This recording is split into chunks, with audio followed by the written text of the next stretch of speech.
Hey, welcome to another edition of Living Boldly with Purpose. And I'm Dr. B. I'm your host, and we are going to have some fun today. It's always cool when you get to talk to people globally from around the world that are not just here in the U.S. or grew up here in Colorado or even here in Denver where I grew up. And, so you kind of take that micro and then you go a little bit bigger, a little bit bigger, a little bit bigger. And so it is so fun. And today's guest is David Hurley. And David Hurley lives in Ireland, a place that I have never been in my life. I've been to England and flew into Amsterdam and did some stuff, but I have never been to Ireland, and I can't wait to go there someday. It seems like it's so beautiful. But I was teasing him the other day as I was saying how there's no sun in Ireland, because I've never seen a picture ever where there's actually sun that's there. So they said that there's an event that's going to happen, and they promised me there'd be sun on those 4 days of that event. So, but what a fun place to be. And Dave is a person that I got to meet we were in Pittsburgh, and we were doing some speaking stuff in Pittsburgh, and we got to spend time with him and his son and got to know them a little bit. And I said, wait, Dave, you got to be on my podcast. You got to come here and talk about what it means to live boldly with purpose. And here's what you find out is there's not that much difference between people all over the world when they have a goal and they have a dream and they work their goal and they work their dream. Life seems to be pretty much the same. You say, what does it mean to live boldly in America compared to be living boldly there? It's the same. You got to go after what your dreams are, what you love in life, and all those wonderful things. And so, Dave, thank you for being on today. Thank you for taking the time out of your day. I know it's nighttime there, and so nice and dark and not quite ready for bed, but pretty close to it. But you're still willing to come on and take the time to tell us about your life and your family and all the things. So I'm going to give you a chance to tell your story. Start wherever in life that you want to, and then we will chop it up after that. So thank you for being on. The floor is yours. Well, thank you, Dr. Brian. And of course, when you asked me, I had to say yes, of course. And it was wonderful to meet you in person out in Bedford in the Omni Resort.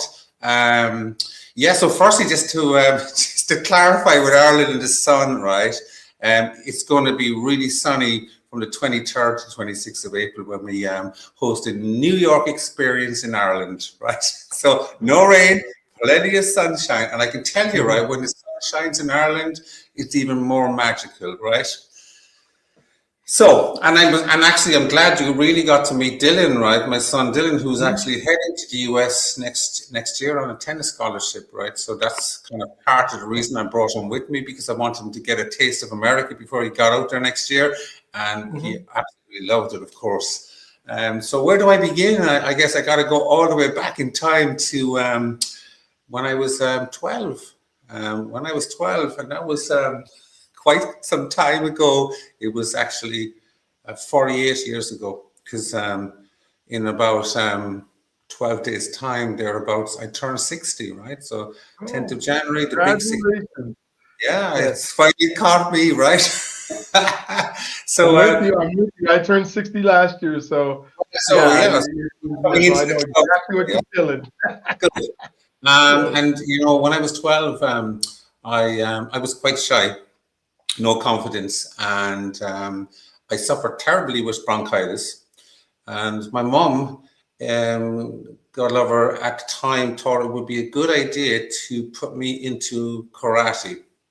She thought that this would be a good way of helping my confidence, helping with the bronchitis. And she was quite forward thinking way back then when I look back at it now, because firstly, it took care of my confidence issue, right? You learn a lot in karate about respect and confidence. And within a couple of years of being in the martial arts, I lost my bronchitis. It was gone. So that was the beginning of my love affair with fitness. And as a young lad, what we were like back then, Brian, as teenagers, how we looked was important to us as well, of course, right? We wanted to look good. Yeah. So I was in and out of all those rocky gyms. I was doing my karate. I did figure out very quickly the importance of resistance and strength training when it came to martial arts, the link between the two. Now, away from all of that, one of my own personal goals was to have my own business. My dad, George, was a painter and decorator, and when I was a young lad and I was on my school holidays, I would work with him in the summer months, and I got to work with some of his amazing clients who were all very, very successful, wealthy people. And I used to be up on the ladder, of course, scraping the gutters and doing all the stuff you do when you're painting. And I learned loads from these people. They taught me all about what I could achieve in my life if I focused and put my mind to it. And they told me nothing was impossible. And so with that in mind, when I got into my late 20s, I decided I'm going to go out and start my own business. Now, that was in 1994. It wasn't in print. It wasn't in the fitness. It was in print and design. I opened up my own printing company, and I was told at the time, actually, Brian, that you shouldn't do it. There's too many people. There's too many people doing printing. It's too competitive, and you won't be successful. And of course, I disagreed with all of that. I wanted to do differently. I wanted to bring something special to it. I wanted to really focus in on service and on quality, something that I thought was missing in that industry back then. And within 5 years, Brian, of having my own business, I was working for some of the biggest companies in the world. We did all of Apple's printing here in Ireland, because Apple had our European headquarters in Cork, where I live. And over a period of a number of years, I ended up doing all of the printing for the entire business. And from there, I went on to work for all the big car brands: BMW, Lexus, Toyota, Renault, Hyundai. All of those car brands did all of their printing. So I got to work with some of the most successful people in the world, and I learned loads from them. Now, where does fitness come into this? Well, I guess away from the printing business, I always stuck with my fitness when I, from that age of 12 right through. But what happened to me, Brian, and I touched on this when I was in Pennsylvania, was that when I opened the company, I was in my very late 20s. And when I got into my 30s, within 3 or 4 years of running my own business, I got so busy meeting deadlines, turning up to events, networking events, meetings. I stopped working out.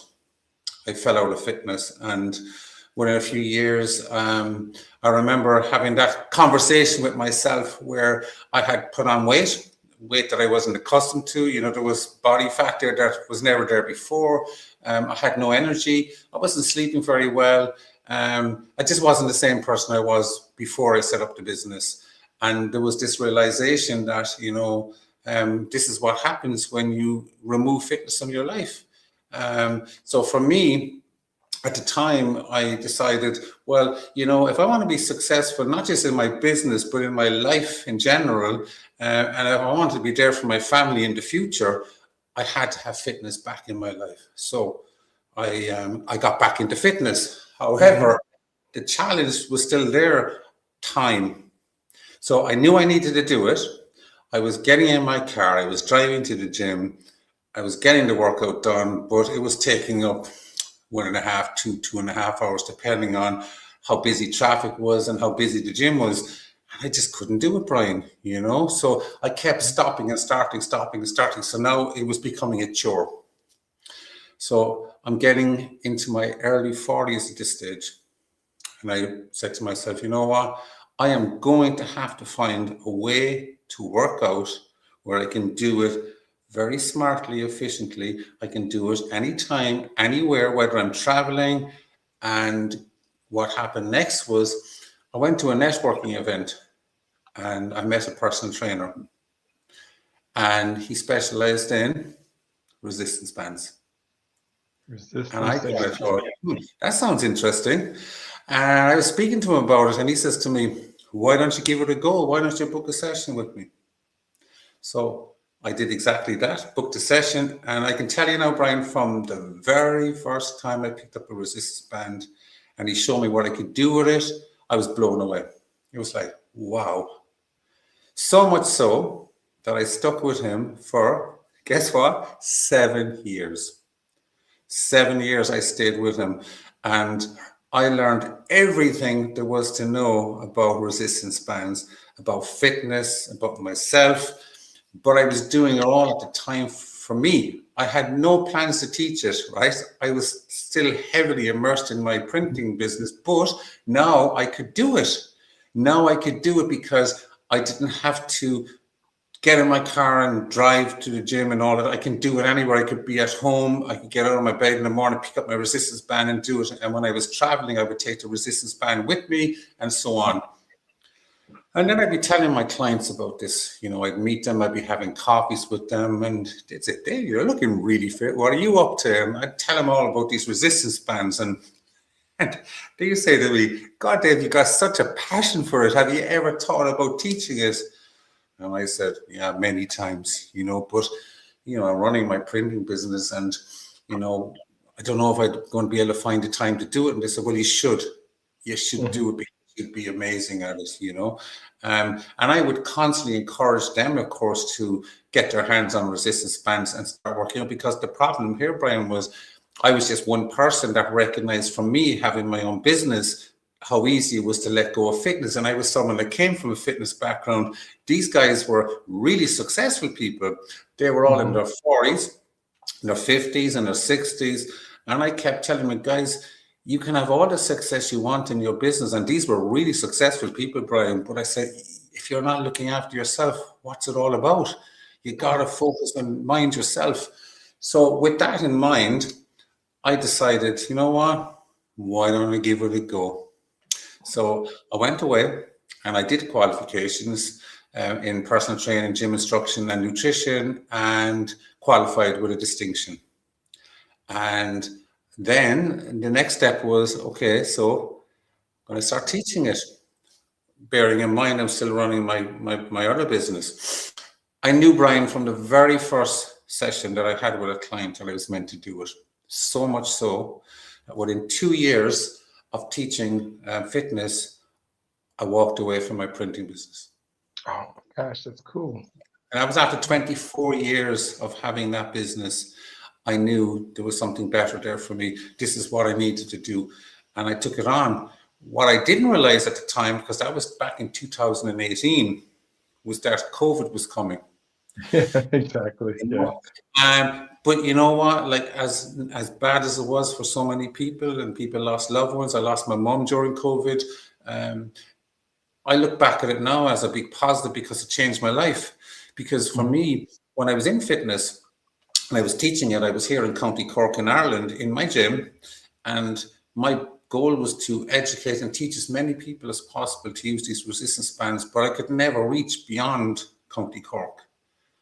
And the idea of being online didn't resonate with me at all. I never considered it. It just didn't seem to be something I would do. And then when COVID hit, I was put in a situation where I had to close my gym. And now suddenly I found myself online. And I figured out very, very quickly, Brian, that resistance bands online worked really, really well because you could do it anywhere. You didn't need very much space, right? You could do it in your bedroom, your living room, your office, wherever you were, you could do it.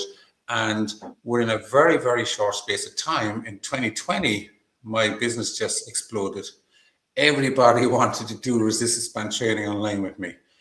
So my challenge actually was time, how do I keep going? And I guess I went from training clients live, one-to-one online, to training groups online. And I guess like just only last year, I was now covering all of Ireland. And last year, I was chatting with my son, Dylan, and I said, Dylan, you're heading to the US in 2026. We have family in America. My wife's family live in New York. They've been out there over 40 years. It makes sense for me to be in America with these resistance bands. So I got involved with a network group out in the US, and it changed everything for me, Brian. That's where I met people like Bill Walters, who introduced me to Jose, who brought me to the academy. And from there, I find myself in Pennsylvania at a speaker's mastermind event only last November. And everything is changing really rapidly for me because now I'm working with clients out in the US. in Canada, Vancouver Island, everywhere. And it's amazing. That is so cool. I mean, and you start thinking about, the pandemic and resistance bands, and you go, okay, wait a minute. Like you said, I can do it anywhere. You can put them in your pocket, a lot of them. I don't know, resistance bands doesn't seem as sexy as going to the weight room all the time, right? But as far as what it does for your body, Mm. I can imagine. Maybe, just kind of talk a little bit about, resistance bands and what they are for the folks who really, maybe have Sure. seen them but don't know. I mean, look, it's always a surprise every time someone speaks to me about resistance bands and they pick them up for the first time. Because remember now, I came from the Rocky gyms in the 1980s and the 1990s. So I was the guy lifting the big weights and all of that. I did all of the martial arts. So for me, when I first was introduced to resistance bands, I looked at this piece of rubber and I thought, what's that going to do for me, right? I mean, how can that work the way a weight will work for me? Now, remember, right, when we use weights, and there's nothing wrong with weights, right? I mean, we've lifted barbells and dumbbells and all that. The problem, by the way, is most people lift them incorrectly anyway, so they end up injuring themselves very easily, right? Yeah. Because, and especially us guys, right, a bit of ego in the gyms, and they're trying to compete with how much weight they can lift and all of that. That's when all of those injuries happen. And I was plagued with injuries over the years, probably from a combination of things, from the martial arts, from probably being too adventurous with the weights I was lifting, to being probably unsure about how I was using them, and not minding myself, not paying attention to the rehabilitation aspect of fitness, and how you need to mind yourself. So I was one of those guys that I was tired of being sore, of being injured, having niggles. And I can remember as clear as day, 18 years ago now, Brian, is what we're going back, because that's when I first picked up the resistance band. So, I've earned the name resistance band man, right, from 18 years resistance band training. What has it done for me? I can pick three things in particular that really stand out for me. I'm the strongest I've ever been, right? I am the strongest I've ever been from using resistance bands because they've really improved my strength. I'm the most flexible I've ever been, and I've come from a martial arts background, so I was always quite naturally flexible. But over the years, as I got older, my flexibility started diminishing. What you get above all is incredible core strength. And you know this yourself from your own background. The core is the secret to the whole thing. If you've got a strong core, everything else functions really, really well. Your upper body, your lower body, everything is supported much better. And a resistance band has a remarkable way of really focusing in on your core, because there's a constant pull on your core. You've got to constantly engage your core when using the resistance band. And the exercise, a lot of the movements you do with resistance bands mimic real life stuff, right? The stuff you do in real life, be it sport or be it chores you do around the place. This is what you're doing when you're using those resistance bands, and you've got that constant tension on the muscle as well as you're pushing forward and bringing it back in. The muscle is constantly under tension, right? So it's very, very different feeling to using a weight. Like if you lift a weight, right, it's hard to lift it up, but as you're lifting it up, it becomes easier. So when you get it up here, it's easy to hold. When you're using a resistance band, as you're bringing it up, there's constant tension. It's there all at the time as you're bringing it up and back down again. And that's the magic of it, right? And you're giving the muscle a really, really good stretch. But you're doing it, and this is the important thing when we look at people who are 40 plus, with very low impact on your joints. And that's the message, right? Who am I? I'm the guy for the 40 plus person, right?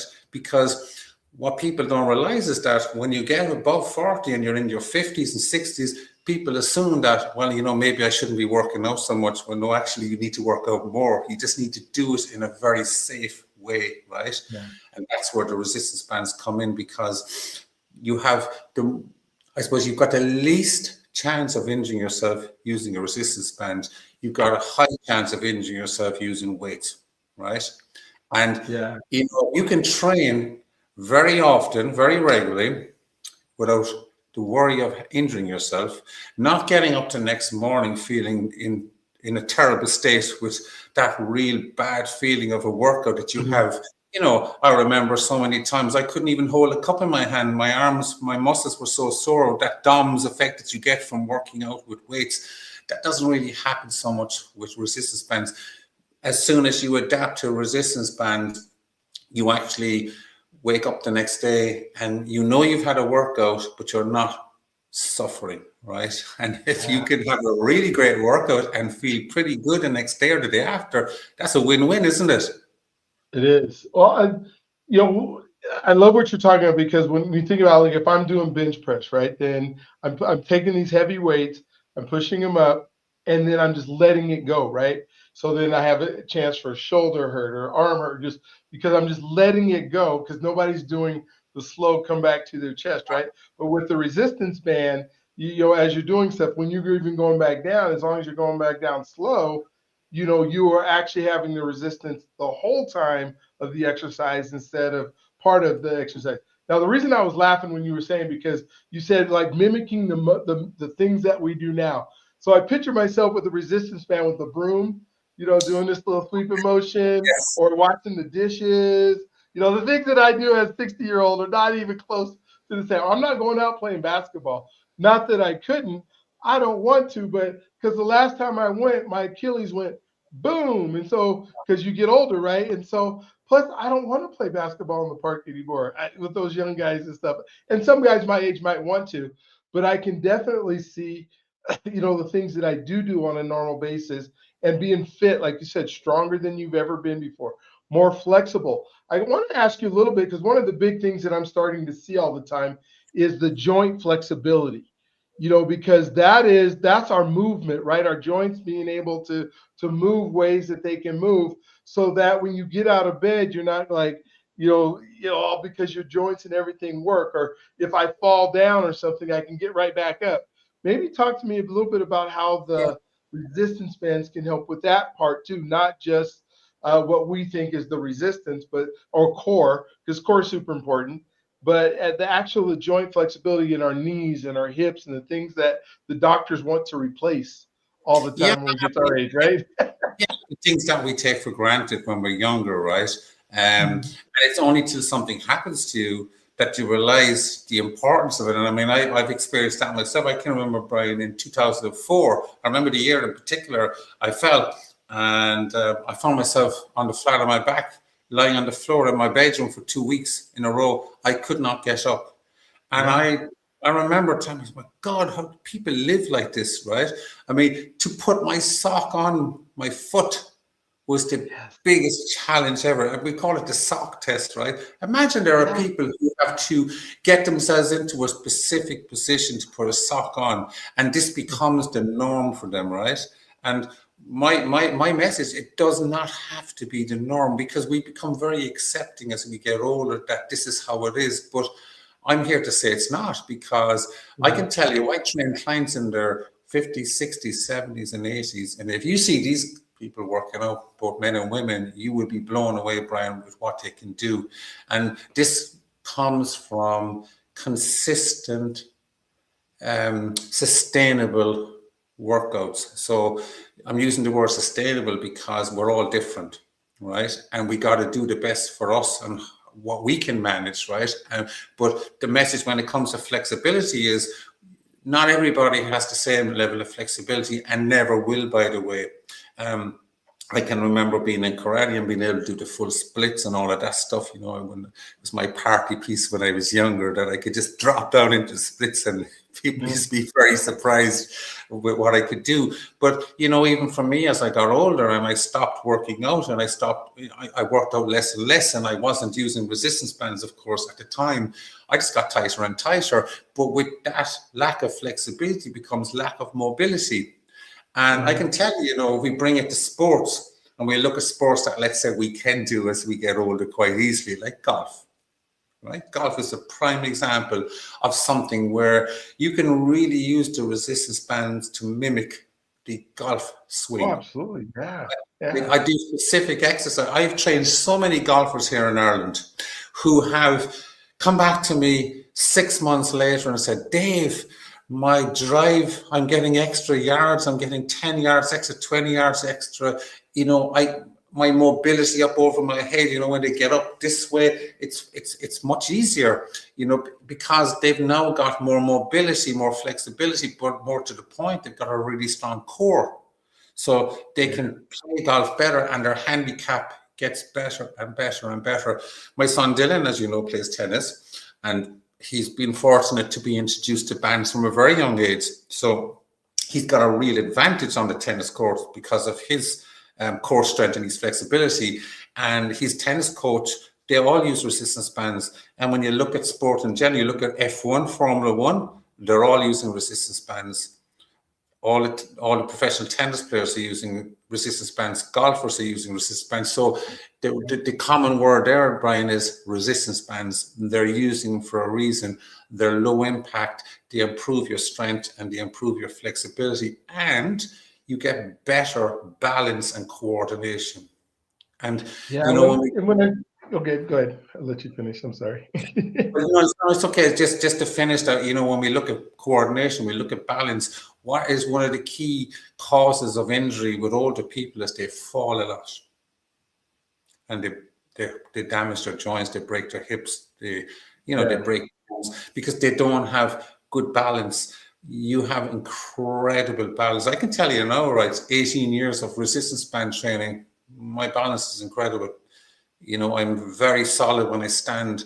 That's going to stand to me when I'm older because, and I've got the lean muscle mass around my joints is protecting my joints as well. I know I had a fall actually, just came to mind. I had a fall a couple of months ago, stepping out of the shower, I slipped on the floor, it was wet, and I fell back. And I mean, I got a fright and I was sore for a couple of days, but nothing was broken. And I'm telling you, I'm putting it down to my fitness level, my strength, my ability to be able to land in the best possible manner. And I had that padding and protection around my joints. If I was someone else, I'd say a hip was broken or something was definitely going to be broken in that moment. It didn't happen for me. And I'm putting that down to all of that strength and protection that I now have in my body over all of those years of using resistance bands. Yeah, one of the things I think of that comes to mind as I train young athletes, and I think about my life and me being older and having that extra flexibility is just like you were talking about on the injury prevention.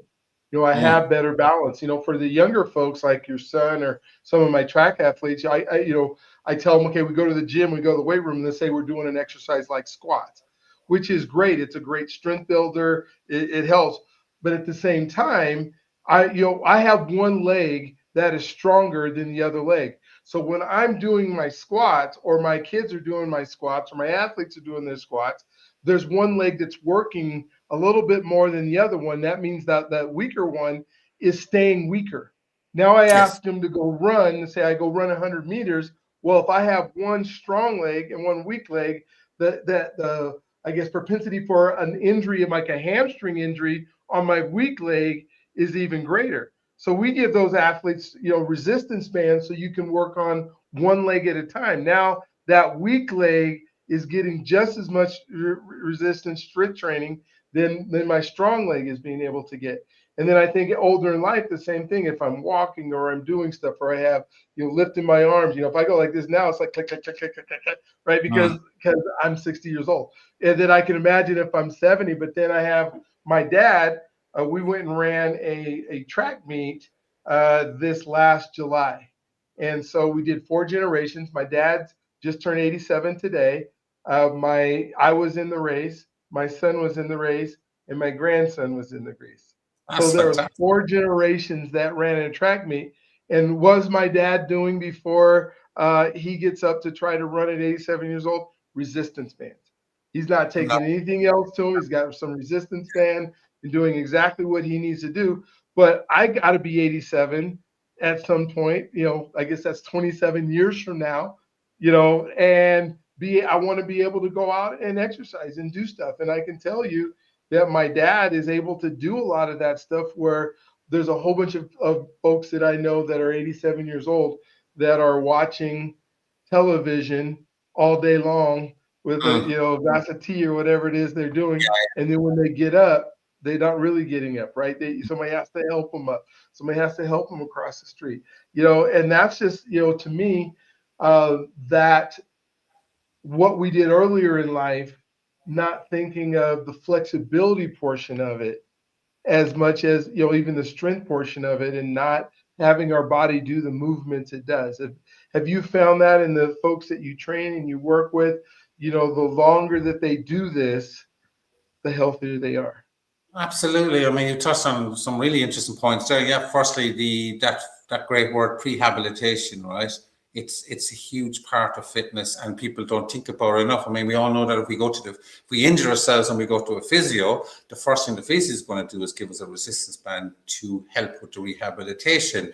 But what isn't talked about enough is the prehabilitation element of resistance band training, how you can prevent the injuries from happening in the first place. When you look at people in their 40s right now, if they're not thinking about what they're going to be like 10 years on or 20 years on, and I'm there to remind them, well, you need to, because I was at an event once, and there was a dietitian at the event. He was in from the UK, and it was actually an event specifically for women and menopause and stuff like that. That was the subject matter they was focusing in on. And he raised this interesting point on the evening. He said, "Okay, guys, so there are people in the room here now at the moment, and some of you in your 30s, some are in your 40s, and some are older." He said, "I want you to jump forward 20, 30, 40 years from now. Where do you want to be? Do you want to be that person who's out and about in the garden, doing your gardening, playing your golf, doing a bit of tennis, just going for nice walks? Or do you want to be in a nursing home, in your wheelchair, waiting for someone to wheel you to the bathroom to take a pee?" And that's literally what he said. And it was very impactful when he said it, because you can already visualize yourself being one of those people who you're going to be in 20, 30 years time. And we get to decide in many ways. I mean, obviously none of us know what's ahead of us, right? And obviously you need a bit of luck along the way, Brian, but we are to a great degree in control of our destiny, but how we manage ourselves going forward. And sometimes people give up too easily, Brian. They think, well, it's too late now. I can't start now. I am who I am, and this is me. This is my lot. And my message is no. You can change at any point in your life, whether you're in your 40s, 50s, 60s, 70s, or 80s. You can start now and make those little changes, because they're going to make such a difference to you as you go forward. What I find with my clients, Brian, is that they speak about this a lot to me, is that they notice changes, not just in the gym environment. So we all assume that if we're working out over the period of a year or 2 years, that we're going to see the significant changes in the gym. Well, of course you're going to notice the changes. You're going to be able to squat more, lunge more, and do all of that. But what most of them say to me is, "Dave, it's the stuff I do when I'm not in the gym that I notice the real difference. The work I'm doing in the garden, if I have to run somewhere or get somewhere quickly, they're doing that stuff so much easier." I have clients, I work with a lot of women, and they would have struggled with carrying stuff or lifting boxes and stuff like that. Or if they were taking something out of their car, the guy that was delivering it would run over and carry it. And they said, no, I'm good. I can take that on my own, because they can do it on their own, right? So sometimes when I look at older people, and I'm speaking about people that are in their 70s and 80s, we take away sometimes unintentionally their independence by doing stuff for them, stuff that we should let them try and do for themselves. We try to be kind with helping them, but the more we do for them, the less they do for themselves, and they lose that independence. And I guess, something like you and I would take for granted, like picking up a shopping bag, from a grocery store and carrying it to a car, they struggle with stuff like that. So if you can work on building your strength, and strength is the key word, this is the one main message I want to get across here today, right, is strength is the most important thing in our lives as we age. It's the thing that's going to keep us here good and healthy for as long as possible. And you can only achieve it one way, resistance training. Now, I whether love you it. whether you choose to do your resistance training with your own body weight, with lifting weights, or with resistance bands, I'm saying resistance bands, right? They're all resistance training, and they're the only way you can build that strength. And we can focus in on our skeletal muscle, and I'd call Mhm. it the organ of longevity, because it's the one organ in our body that we have voluntary control over. It's the one thing we can dictate. That we can actually control. Oh man, Yeah. that's so cool. Well, one thing I want to do is to switch because it's evident we're passionate about the bands. But a couple of things you said in your story that really attracted me for the listeners who are here, and it's about identity. And you think of the identity that you had when you were a kid, but and maybe you can talk about those switches you've had. But really, I want to talk about when you did that transition, because there's so many people that want to be entrepreneurs or want to have their own business and have that fear of, if I do it, will I fail? Can I make it?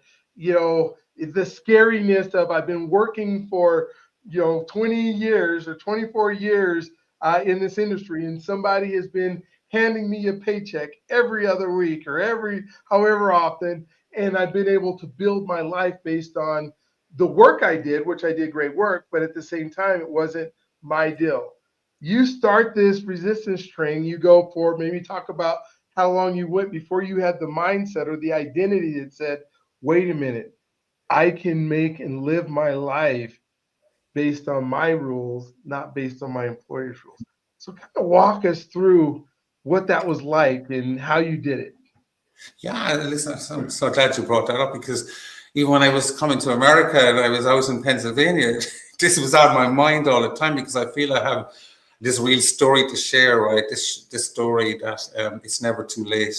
Um, Mm. so I guess most people, Brian, are fearful. We get caught up in the trap. Like, I mean, how many people do you know right now who are working in a job that they're miserable in, right? They're just doing it. They're just going through the motions of it because they've got family, they've got a mortgage, they've got loans, they've invested in education, and they're looking at the situation and going, you know what, I'm just going to have to keep doing it. Sometimes something has to happen to make you realize there's more to your life than just that. And for me, like, I guess, so I've been self-employed for 31 years, Brian. 1994, when I remember as clear as day, I met Sharon, I got married, got a mortgage, and I set up my company. And there was a financial investment in setting up the business at the time, purchasing printing presses and everything. I was committed and I had to make it work. And anyone that is a business owner understands the challenges that come with owning your own business, and you have that responsibility to your family, and of course, especially when Dylan came along, because it's not just about yourself anymore. It's about him. Um, what I didn't realize until I really discovered fitness was how unhappy I was in my own business. Mm. As much as I enjoyed the challenges that I was facing with all the time, working with these amazing companies, designing for them, printing for them, I guess as a small printing company in County Cork in Ireland, I achieved a remarkable amount, to work for these big brands when other companies who were far bigger than us couldn't do it.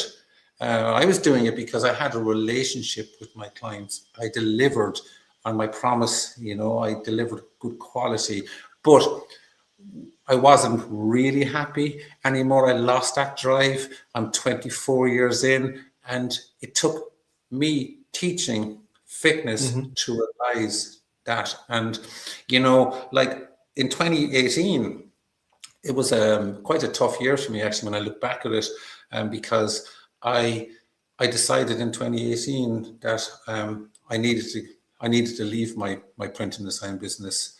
Um, there was something better there for me. What gave me my buzz was seeing that transformation in people, that big smile in their faces, where I could make such a difference to them. I had a unique perspective as a trainer, Brian, because you know I've yet to find a trainer that has had all those years as an entrepreneur behind them, running their business in a completely different industry, working with all of those busy professional people that I now work with in fitness, and to do it at an age of 60 now almost, right? I become very relatable. So not only am I relatable because of my age, and I've worked all those decades, I've lived all of those experiences, but I've also had all of those challenges being a business owner, all of the stress that comes with it. But when I did make the change, and it was a big decision at the time because I was walking away from a really comfortable financial position to take a chance on fitness. But my gut was telling me to do it. It was the right decision. And as tough as it was, Brian, it was the best decision of my life. It changed everything for me. I mean, it's hard to believe where I'm at right now in 2025, entering 26, across the globe with fitness. Such a different place to the place I was when I was leaving my company back in 2018. And the message, right, is do not be afraid.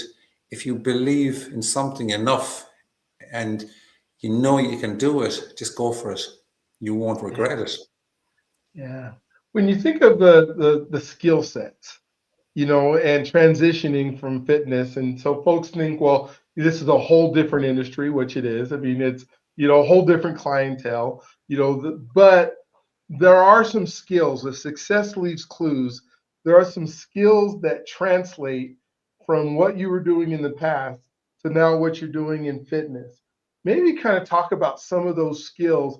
You said you were a personable person. That's a skill set that we're not born that way, right? It's something we have to work on. So Yeah, maybe yeah, yeah. walk us through some of those skills.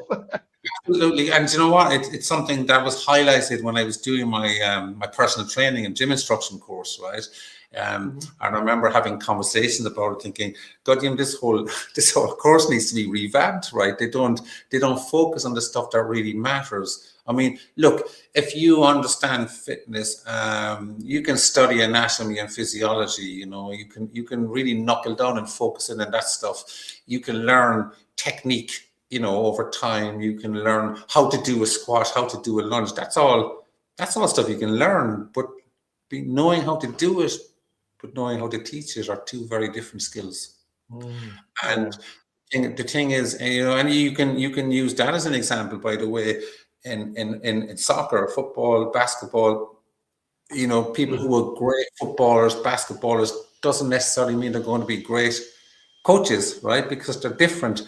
But the one thing that I figured out very quickly when I was doing my course, right, because we were put through a series of challenges, was how to connect with a client, how to get inside their mind, how to motivate them, how to get them to believe in themselves.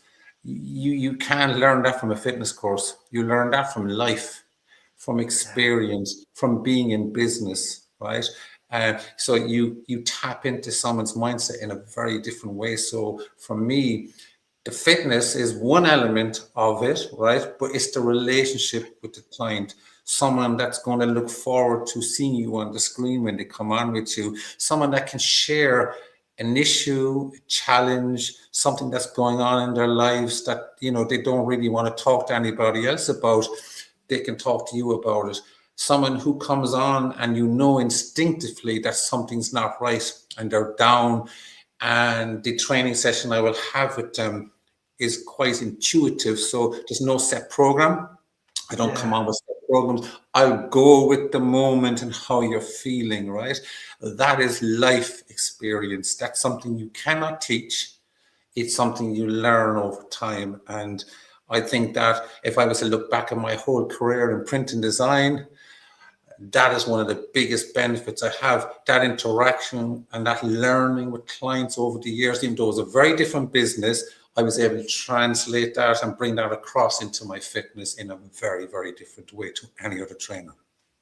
So do you believe that's your superpower, is your ability to connect with others? And because some people could be working in sales for 24 years and still be terrible at it, right? Yeah. Because they didn't work at it, right? So is that where you say, okay, I realize this is what it takes? And then did you see other people that were doing it? Did you take classes? Did you go to I mean, what allowed this to become your superpower? Well, I mean, I've been in and out of gyms myself for years, and I mean, look, I have to be very honest and tell you that I'm not your normal trainer, right? Hmm. Trainers like me, they're few and far between because mostly they're much younger. They haven't ran their own business for 31 years, right? They haven't worked with people in their 40s, 50s, 60s, 70s, and 80s, right?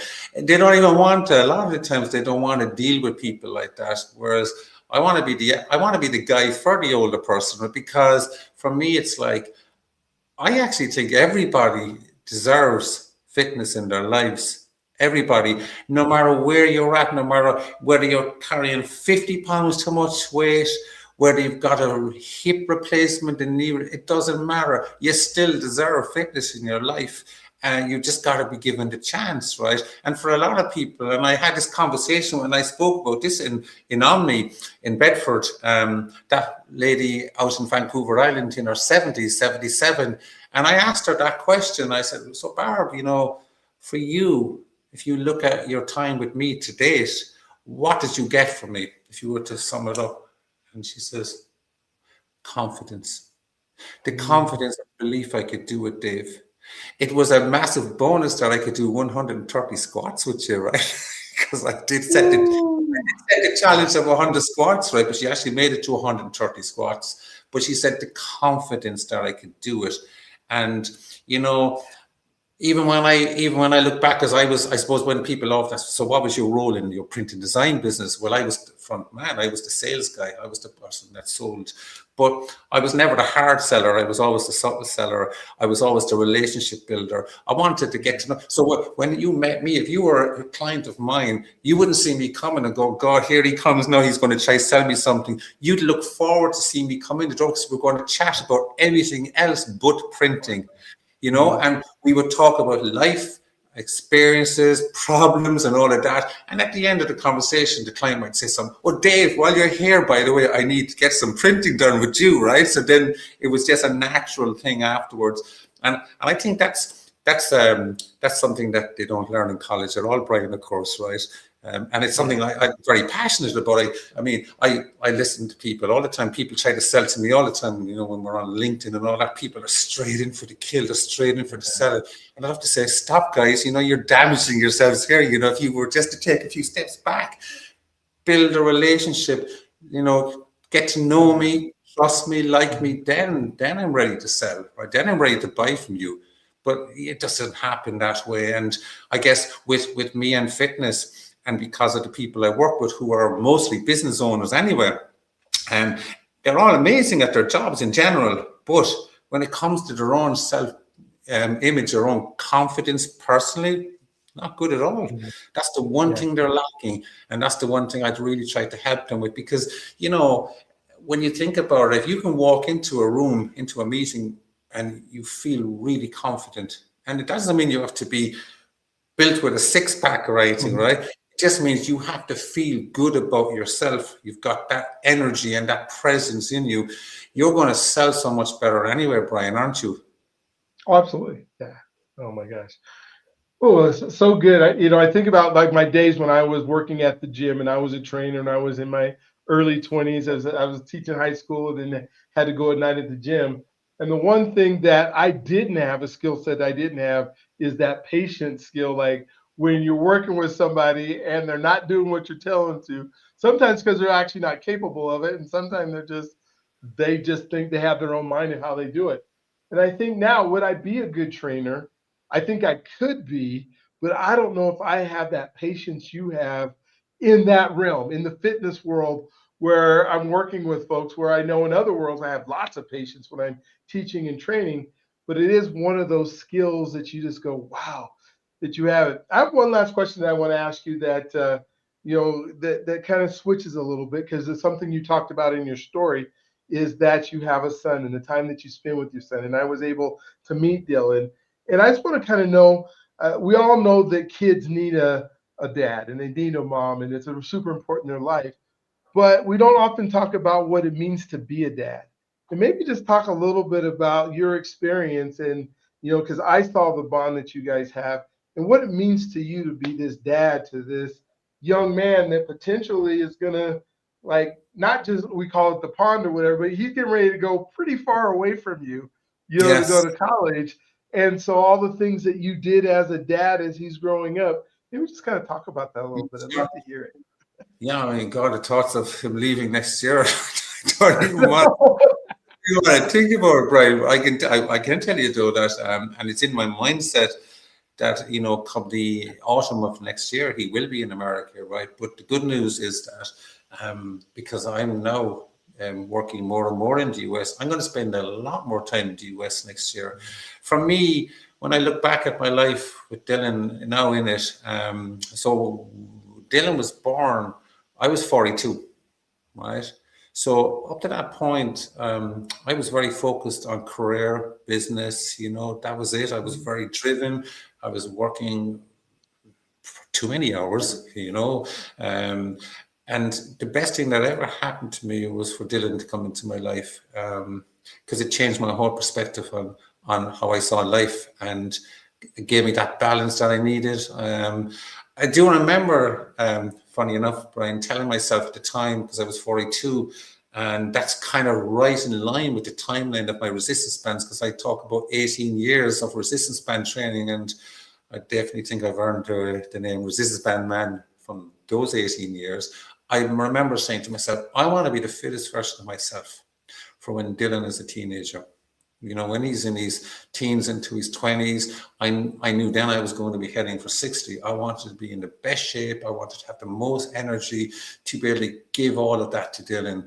And that was the kind of driving force behind me personally pursuing my fitness again. I know I spoke earlier about, the importance of it in business, but I did mention as well success in business, success in life. And when I spoke about success in life, I was really kind of focusing in and homing in on Dylan, who was just a baby at the time when he was born, when I was 42. And now I look forward all these years, and to be able to have had him surrounded with me, with not just my fitness but my business in general. So he was with me the whole way through my print and design business. Here in my gym in County Cork in Ireland, I have video footage of him working out with resistance bands, Brian. It's incredible to look at the stuff now and see him so small when I look at how tall he is now. You met him, right? He's like heading for 6'4". But I'm so proud of him because he's a remarkable person, very focused, very fortunate that he's very academic. He always was, but he's got a really good, healthy balance. He's got the academic. But if I was to give a message to any young kid, and I spoke to a client about this in my gym this morning, the importance of having sport in your life, the difference it makes. Like Dylan is so different to a lot of the people his own age here in Cork, where he goes to school. He has no interest in drinking alcohol at the moment. He has no interest in smoking or vaping, when a lot of his friends are doing all of that stuff, right? And he tells me, and it's all free will, of course. This is decisions he's made all on his own. He says, Dad, I love playing tennis. I want to be able to get up and go to the tennis court and play for hours and not deal with a hangover. Why would I want to, And, when he picked up that tennis racket at a young age, they identified very quickly he had very good hand-eye coordination. So they thought tennis would be really good for him, and he fell in love with it. We never pushed it on him. It was always his choice. We always let him make his own decisions about everything. And he said, Dad, I want this to be part of my life forever. And to see him now pursue a career in this and head to the US on a tennis scholarship. And I have to tell you, Brian, when I was in the US with Dylan, and I think I told you this when I was out there, it was the first time ever in the 18 years that Dylan is around that I spent 5 days on my own with him. Normally it's me, my wife Sharon, and Dylan, and we go on holidays together. The most I've been away with Dylan on my own has been one night. We might go to a concert or something like that. So to see him out there in Omni, I have to say I was very proud of him. You know, the way he held his own, he socialized with everybody. He just really embraced the whole experience. And he did tell me like that, Dad, I'm so glad I came down to do a workshop and listen, because he said, I learned so much from Brandon and from Jose, stuff that I can bring into my life with my tennis away from business. And I met the most incredible people. He spoke a lot about you. He connected with some people really, really well out there. And I was very proud of him, because not only did I learn a lot about myself out in Bedford, I learned a lot about my son Dylan as well. And I can't wait for the next trip with him. Yeah. Oh, so neat. So neat. And thank you for sharing that. You can tell the passion you have in the different parts of your life. What didn't we talk about that we want to make sure that I was selfish and I asked you all the questions I wanted to know. But what didn't you get to say? And then maybe how do people get a hold of you? And if they want you as a trainer and that kind of stuff, how would they be able to do that? Yeah, sure. Obviously, the wonderful social media that I've now decided to embrace, right? Since I came to the US, I was not very good with Facebook now, to be honest with you, but doing pretty okay now up there. I'm up there regularly and I post a lot. Look, I try as much as possible, Brian, to educate, right? So, and I was chatting with Jose about this recently. He was interviewing me and we were talking about the goals and what was next for Dave Hurley Fitness. And, when I look back now, 10 years, and I started with the one-to-one and I moved on to the group training. The one thing I genuinely want to do was make fitness as affordable and as accessible to as many people across the globe as possible. This is very important for me because, listen, I came out in the 1980s, 90s. I've gone through recessions in my business. I know what it's like to be broke. I've been there many times in my life, right? Made a lot of money and lost a lot of money, right? But there's always a way back. So for me with fitness, the one thing with resistance bands, by the way, is that they're very affordable, right? You don't have to spend a load of money investing in gym equipment, right, to have resistance bands. So that's very important. But I decided a number of months ago to form a resistance band academy. I set up a resistance band academy. And the idea of the academy is that in that academy, you can access me on 3 or 4 different levels, right? You can come in at the base level and get tutorials. So I teach you how to use resistance bands in my tutorials, all the technique and the posture. And then the next level, you get all of that, but you get the workouts as well. And then the next level, there's sports specific tutorials, golf stuff and all of that. And then there's the live fitness classes that I do once a week. And that's all very affordable and it's all on your time because it's all recorded. So you can access it no matter where you are in the world. So that's the one thing I'm really focusing on the most. Now, some people will want me on a one-to-one live basis where I work one-to-one, and I'm available for that as well. And what makes it work in the US very well for me is that there's a 5 to 8 hour timeline difference. So when I'm really busy here in the mornings, but when it's your morning, it's my afternoon, which means I can deliver those live one-to-ones. So if someone wants to get a hold of me, you'll find me. Firstly, I'm up in LinkedIn, Dave Hurley Fitness. I'm up there most days of the week. I'm always educating up there and posting. I'm on Facebook as well, Dave Hurley Fitness. My Resistance Band Academy is www.patreon.com/Dave Hurley Fitness. That will bring you straight into the academy where you'll learn everything about me. You'll see what's available. And that's where I'd love people to subscribe. And then you can find me on my website, www.davehurleyfitness.com. Perfect. Well, thank you so much. This has been such a great conversation. And I even think I learned some stuff. I'm thinking about some fitness bands now and things that I can do to help my mobility. And your passion has been noted, and just the fact that you out there wanting to help people. And that's what I love about living boldly with purpose is, hey, this is what I was doing. This is what I'm doing now. And the reason that I'm doing it is because I truly want to help others. Do you have one final thought before we end today? Sure, yeah. It's probably quite apt to end on this, right? If I was speaking to everybody right now and I want to deliver one message, Brian, this is it. It's never too late. Never too late. Start now, remove the fear, and just get started. You will not regret it. It'll change your life. Oh, I love that. Well, again, thank you. If this is your first episode of Living Boldly with Purpose, go ahead and hit the subscribe button, notifications. It's a fun podcast. We have some amazing guests that are on all the time. I want you to don't forget that you're God's greatest gift. And the second part of that is that you, whatever it is you're doing in life, and whatever that your purpose is, and whatever you're living boldly with, that you are an answer to somebody else's prayer. And so by thinking that way, you know that you're out there and you're giving of yourself in order to help another human being. So thank you guys for being on today. Can't wait to see you on the next one. Have an amazing day. Dave, remember that it's nighttime and it's okay to go to bed after we're done today. We'll Thank you so guys all later. much.